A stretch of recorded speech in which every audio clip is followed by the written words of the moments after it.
Yo, what's up guys, Super here. I know it's been a long time since I posted my last video about the Rage Vortex build. I've been busy with some life stuff, but here it is now, the build guide for Rage Vortex Void Forge. Now before I start the explanation of the build, I want to give a thanks to everyone that subbed and watched these videos. I hope they helped and give you guys an enjoyment when you guys play them. So with further ado, let me tell you about the power of Rage Vortex. So first, for the mechanics of this build, Rage Vortex consumes your rage. As you can tell, I have 90.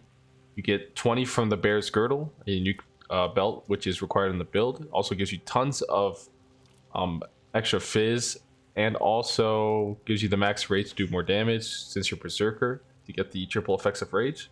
So 20 on top of another 10 from the tree Berserking, which is 30, as well from the tree as Crave the Slaughter, which is another 10. That is 40 off the maximum of 50, which is 90.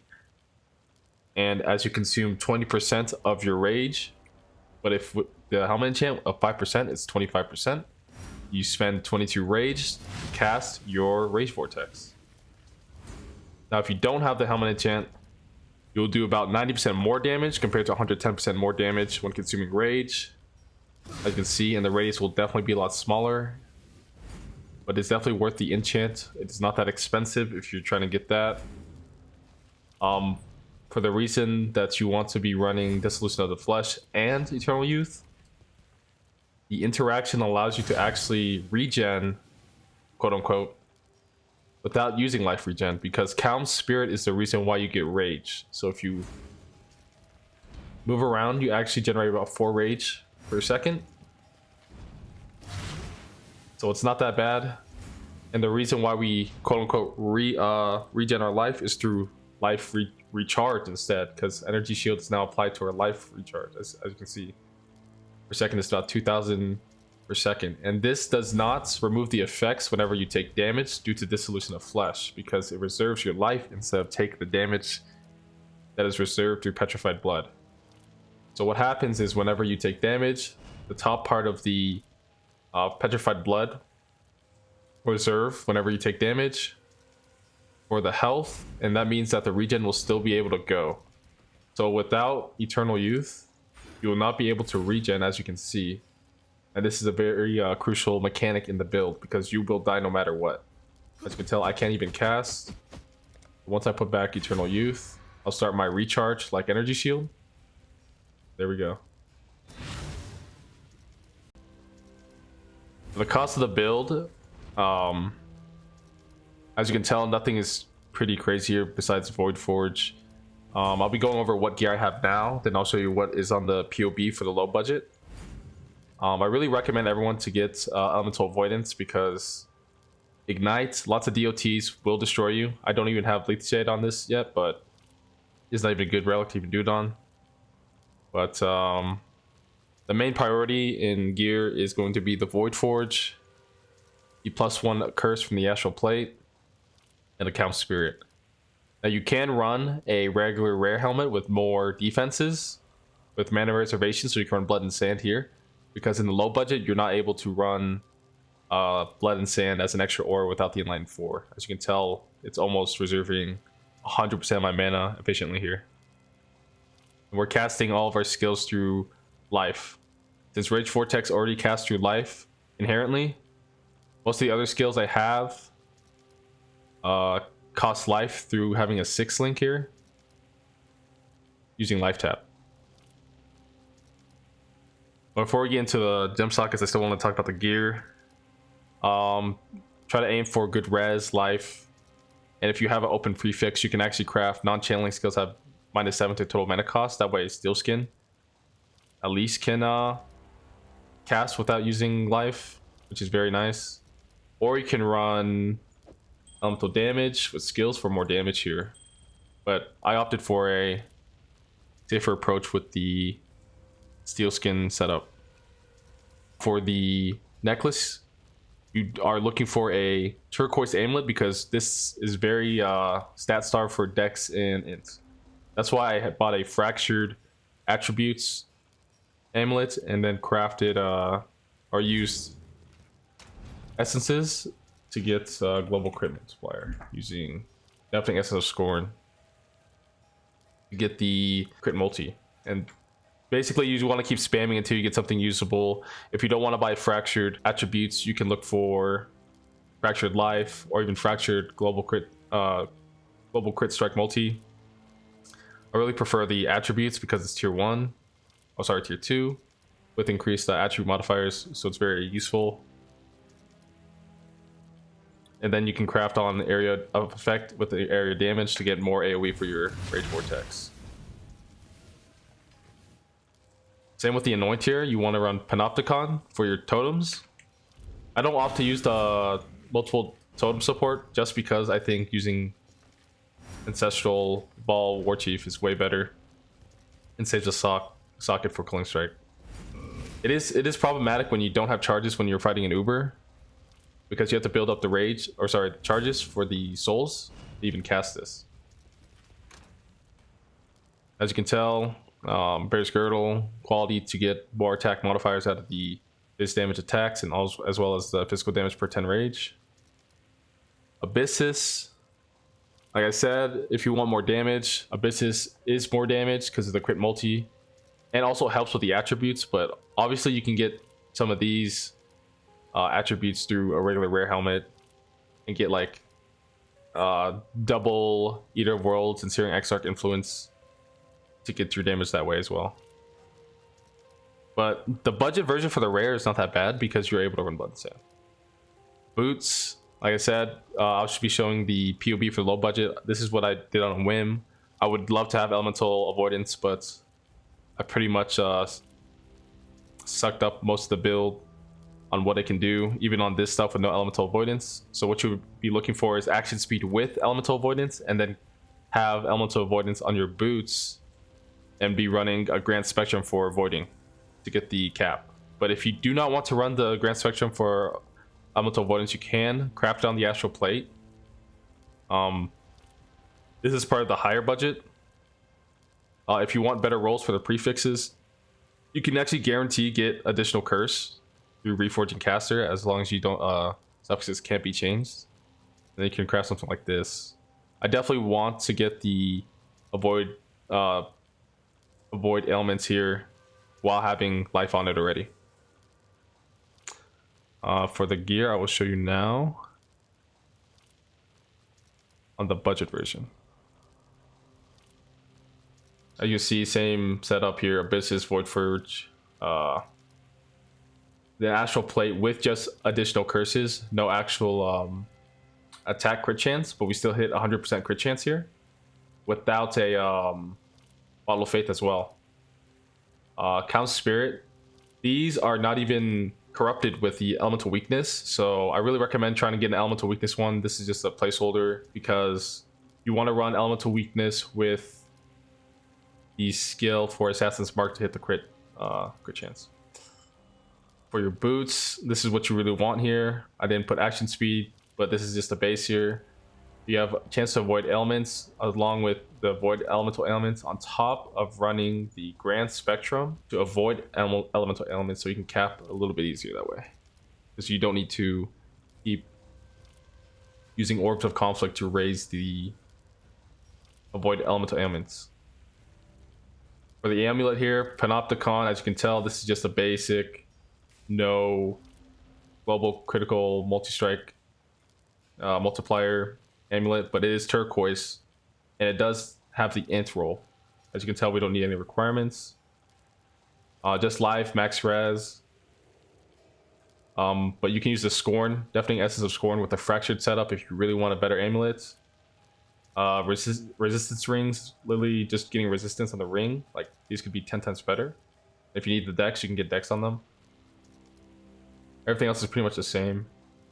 Large cluster is also the same as on my build, but this one's a lot cheaper. This one only has like a 2 notables, which does impact the way you travel, since this is a useless node.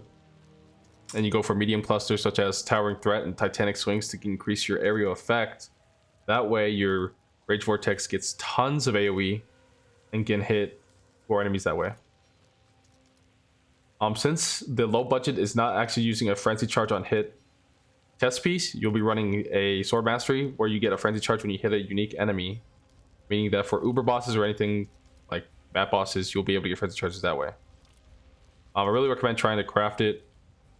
I'm sure there's a guide for crafting an astral plate with elevated attack plus frenzy charge on hit plus additional curse out there, but if not, I'll try to explain it in another video if you guys are interested. The low budget variants really has the only difference from running the jewels here and also this cluster. I'll show you my tree as of current. I'm not running the sword mastery. I'm running a forbidden flame and flesh, running a second cluster. But since I opted to just use these two flasks here, the amethyst and sulfur, for budget reasons, because I don't need to run Bottle of Faith or Progenesis right now, I opted for a more low budget variant while keeping it high budget.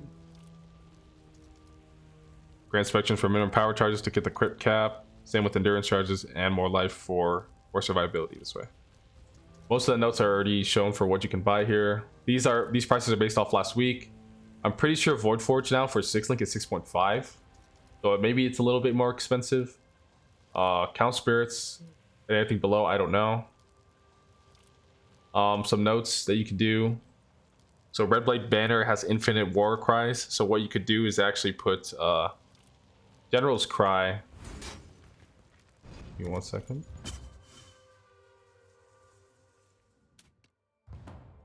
You can put General's Cry. Since it's a low cooldown and under 25 rage, you'll get maximum or infinite war cry power to actually get your rage up. If you use this, grants 10 rage per 5 power, and since you have infinite power, you get 90 when you enter a map, then switch back to your Void Forge. Like that. And your Intimidating Cry will be available pretty quick. If you're using it for bossing, it will be quite fast for you to just Intimidating Cry and throw your Rage Vortex out. Now for the gem links, I'll be going over the low budget because the high budget allows me to run Blood and Sand with line level 4. So I'll be doing a quick overview of the gems on the low budget. They're pretty much the same, minus the Blood and Sand. So with Rage Vortex, this is in priority, almost. Rage should be 4th, Trinity, increased damage should be the last. But this is pretty much it. Rage Vortex, elemental damage with attacks, Bloodthirst, Rage, Trinity, and then increased critical damage. Now you can't put this on your chest piece or your sword. I think Void Forge is a lot better when you put your main skill on the Rage Vortex and the sword. But each their own. You'll be running Precision with Vitality on an Arrogant setup. So this is a 3-link glove setup. Same here. Once you get a inline level 4, you'll be able to run the Blood and Sand. The main setup for a little bit of defense is Determination. Herald of Purity, you can run this anomalous so the minions can taunt. That way you can run around and the bosses or enemies will be fighting your Herald of Purities. Petrified Blood. This will allow you to go low life to get more damage out of it because of how this build works with the Eternal Youth. And then a level 3 Enlighten in case you need to cast any of the skills with mana. Now, if you don't have a 6-link setup for your body armor, you can opt in for a 5-link or a 4-link. 5-link will make a little things easier, but as you can tell, life tap, level 1, everything else is linked to life tap, making mark on hit with Assassin's Mark, take life, Turning Cry with life, Berserk with life, and Leap Slam with life. These are all of your utility right here.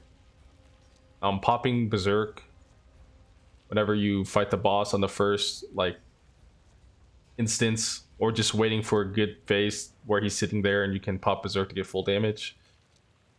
Nothing much here, just the utility for the life tap, because you have almost all your mana reserve, so it's very hard to cast all this stuff. Like Mark on Hit actually costs too much mana when you do Assassin's Mark, so definitely do that. This is priority. Then Berserk and Leap Slam can be lower priority. Same with your boots. Once you get the life tap situation fixed, you can obviously switch in for the non-channeling version if you want to. But if you want more damage, elemental damage with attacks attack skills is a lot better. A life tap with both your totems. I have Culling Strike, but if you want Culling Strike, it'll kind of help. Steel Skin is on the left click, which gives us more defense here. As well as Steel Skin granting immunity to bleeding. You don't have to run the Divine Life Last for your bleeds or corrupting blood if you're able to get one of the unique jewels with cannot get corrupting blood. Even though it's really expensive, I would not recommend it. That's more of a high budget. But if you do the setup with a Steel Skin plus a corrupting blood on one of the jewels, you'll be able to get a free last slot to run a Progenesis or something, which is very useful. That's it for the low budget gem stuff. Pretty simple. Most of it is just running the auras on the 4-link, the heavy ones, Precision, Vitality, and Arrogance, utilities, and more utility. Now, if you guys want the high budget version, I'm not going to explain it here because a lot of people won't be able to play it, but it'll be down in the description below. I'll give you guys a preview of it real quick for high budget. As you can see, it runs the double cluster setup. It's able to run Blood and Sand, the level 4 Enlighten. Almost does 6 times more damage than the regular one. And you're able to keep elemental elements up. But if you ever want to see the high budget, yes, it's down in the description below. Overall, this build was very fun. I had fun just being able to clear bosses super fast, deal tons of damage still, while also being able to do the new content of the league. I haven't done a no-hit. I haven't got a no-hit relic, but I'm confident if I were to get a increased AoE with this build, it would definitely do enough AoE for where it could actually off-screen enemies a lot easier to do one-hit runs, from what I've done in practice. But yeah. Thank you guys for watching. If you guys have any questions or concerns about the build, leave a comment down below. If you guys found this video helpful, make sure to like and subscribe. Thank you guys for watching. Peace.